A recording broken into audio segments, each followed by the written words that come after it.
நான் உங்கள் ஜோதிடர் சாய் கோபி பேசுகிறேன். ஸோ இதன் மூலமாக நம்ம பல வீடியோக்கள் போட இருக்கிறோம் வரிசையாக.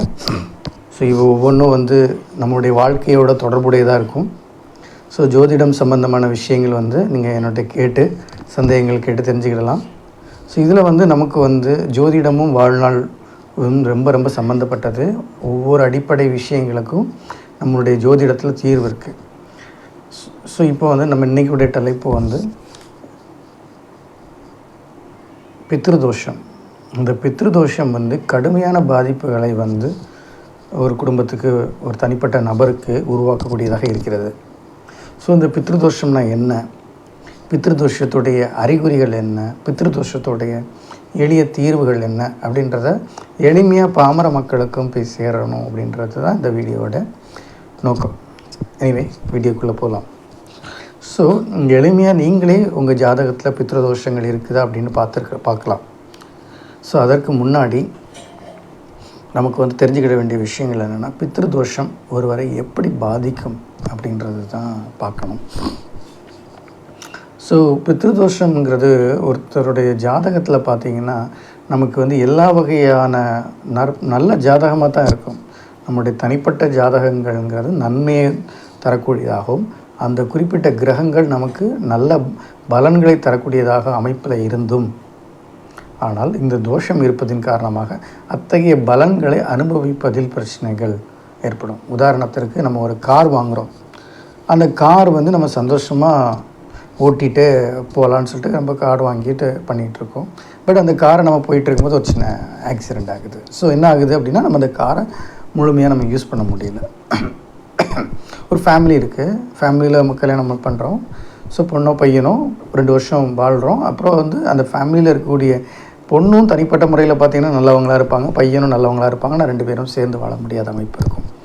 ஸோ பசங்களுடைய லைஃப்லேயும் இதே மாதிரி நம்ம நினச்சது, ஸோ எல்லாமே நமக்கு இருக்கும். ஆனால் அதை அனுபவிக்க முடியாத தன்மை நமக்கு இருக்குது அப்படின்னா அது பித்ருதோஷம் அப்படின்றது. அதாவது நமக்கு இருக்கும், ஆனால் அதை அனுபவிக்க முடியாத ஒரு தன்மை.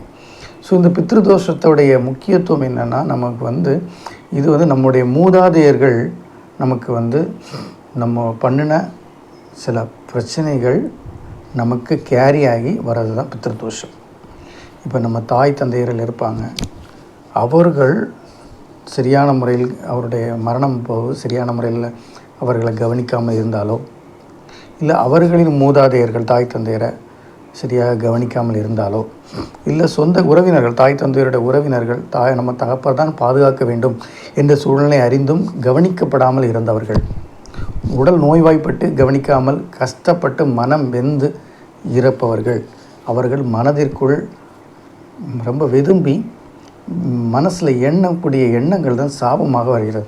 நீ கெட்டு போகணும் அப்படின்னு யாருமே நேரடியாக சொல்கிறதில்ல. ஆனால் அந்த மன வேதனை ஆனது அது கேரி ஆகி ஒருத்தருடைய தனிப்பட்ட ஜாதகத்தில் போய் பித்ருதோஷமாக இருந்து அது அவருடைய குடும்பத்திலையும் தனிப்பட்ட வாழ்க்கையிலையும் எதையுமே அடையவிடாமல் செய்யும். ஒரு ப்ரமோஷன் கிடைக்கும், ஆனால் அந்த ப்ரமோஷன்ஸில் நம்மளால் கண்டினியூ பண்ண முடியாது, அங்கே ஒரு தடை இருக்கும்.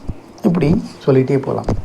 ஸோ இதை நம்ம தனிப்பட்ட ஜாதகத்தில் எப்படி தெரிஞ்சுக்கிறது அப்படின்னு பார்த்திங்கன்னா, சிம்பிளாக உங்களுடைய ஜாதக கட்டங்கள் எடுத்துக்கோங்க.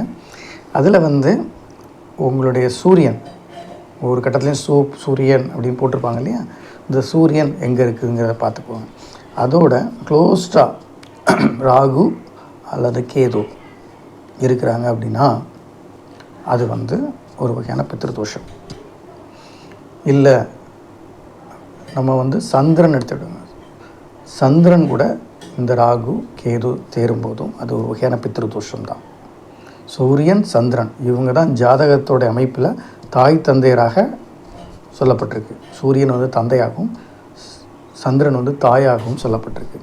இப்போ இவங்க 2 பேரும் பாதிப்படைகிறாங்க அப்படின்றது தான் இது எளிமையான விளக்கம். ஸோ இது சம்மந்தப்பட்ட வீடுகளில் பார்த்திங்கன்னா அவங்களோட தந்தையருக்கு உடல்நிலை குறைவாக இருக்கும், இல்லை சீக்கிரம் மரணம் அடைதல், இந்த மாதிரி விஷயங்கள் எல்லாம் ரொம்ப மோசமான பலன்களை கொடுத்துரும். ஸோ இதுக்கெல்லாம் எளிமையான தீர்வுகள் என்னென்ன அப்படின்னா, ஸோ இதே போல் சனியோட ராகு ரொம்ப நெருங்கி சேரும் பொழுதும், சனியோட கேது கூடும் பொழுதும் இந்த மாதிரியான விஷயங்கள் நடக்குது. ஏன்னா சனியும் ஒரு வகையில் ஒரு தந்தைக்காரகனாக சொல்லப்படுகிறது. அது சூட்சம விதிகளில் வரும். ஸோ இந்த சனியையும் நீங்கள் க்ளோஸ்டாக பார்க்கணும். இந்த அமைப்புகள் நம்ம ஜாதகத்தில் இருக்குது அப்படின்னா நமக்கு வந்து பித்ருதோஷம் இருக்குது அப்படின்றத நம்ம தெரிஞ்சுக்கிடலாம்.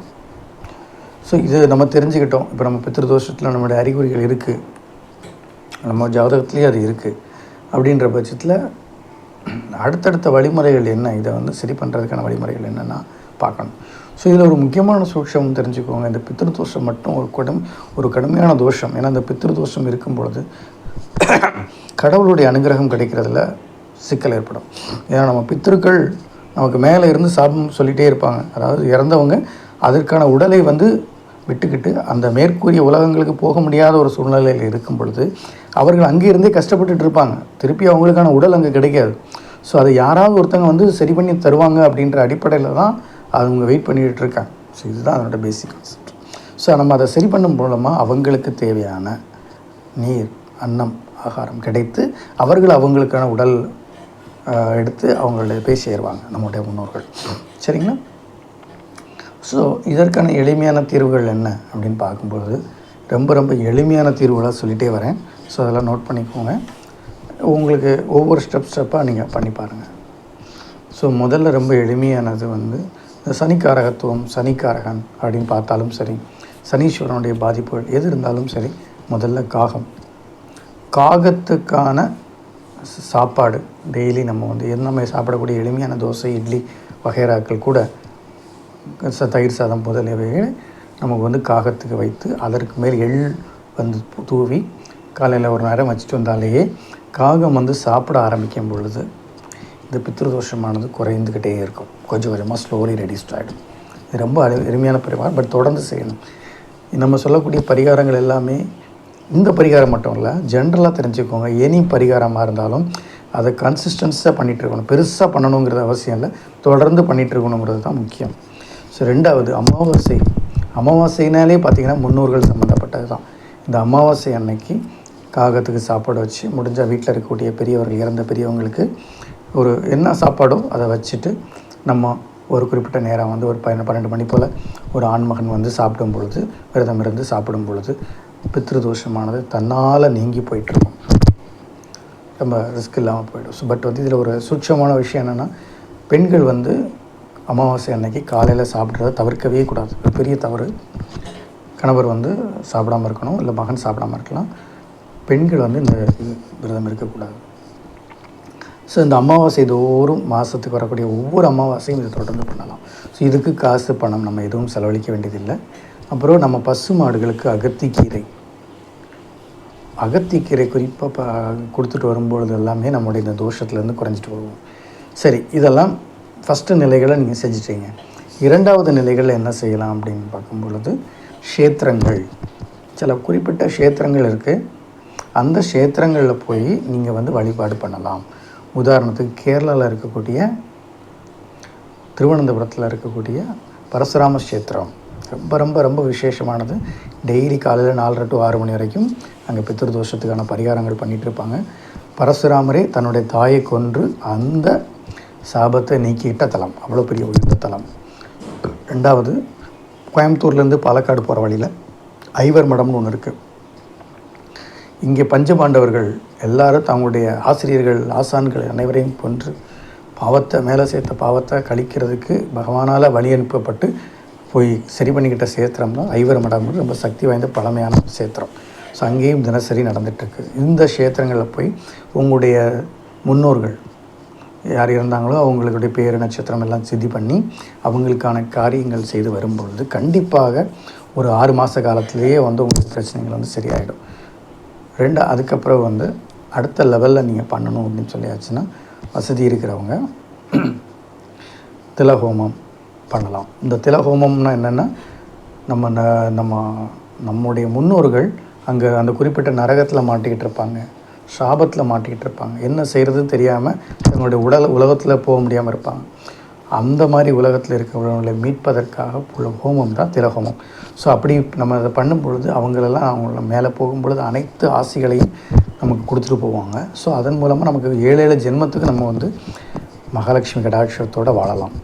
ஸோ இது வந்து முக்கியமான விஷயம் என்னென்னா, நம்ம பண்ணக்கூடிய இந்த நம்ம பண்ணாமல் விடும்பொழுது நம்முடைய தாய் தந்தை பண்ண வேண்டியது நமக்கும் நமக்கு அப்புறம் நம்ம பிள்ளைங்களுக்கும் அப்படியே இந்த பித்ருதோஷமானது கேரி ஆகிட்டே போகும்.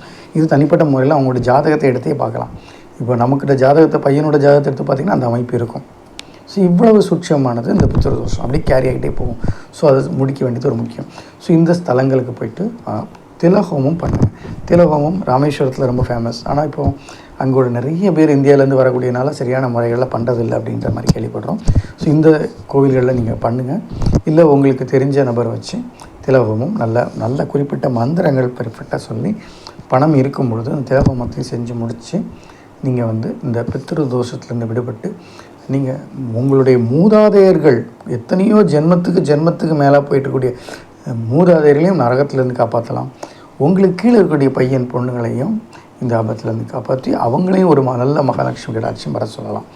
ஸோ ஃபர்தராக ஏதாவது தகவல் தேவைப்பட்டாச்சுன்னா உங்களுக்கு உதவி செய்கிறதுக்காக தான் நான் இருக்கிறேன்.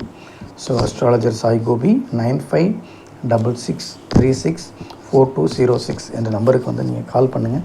இது சம்மந்தமாக உங்களுக்கு எளிய விளக்கங்கள் மற்றும் அனைத்து கைடன்ஸும் நம்ம சொல்லிக் கொடுக்க முடியும். ஸோ இதை பயன்படுத்தி நீங்கள் சந்தோஷமாக இருக்கணும், உங்களுடைய தோஷத்துலேருந்து விடுபட்டு வாழணுங்கிறதுக்காக இந்த எளிய பரிகார முறைகள் சொல்லியிருக்கோம். அன்பர்கள் அனைவரும் இதை பின்பற்றி மகிழ்ச்சியாக இருக்குமாறு அன்புடன் சொல்லிட்டுருக்கேன். நன்றி, வணக்கம்.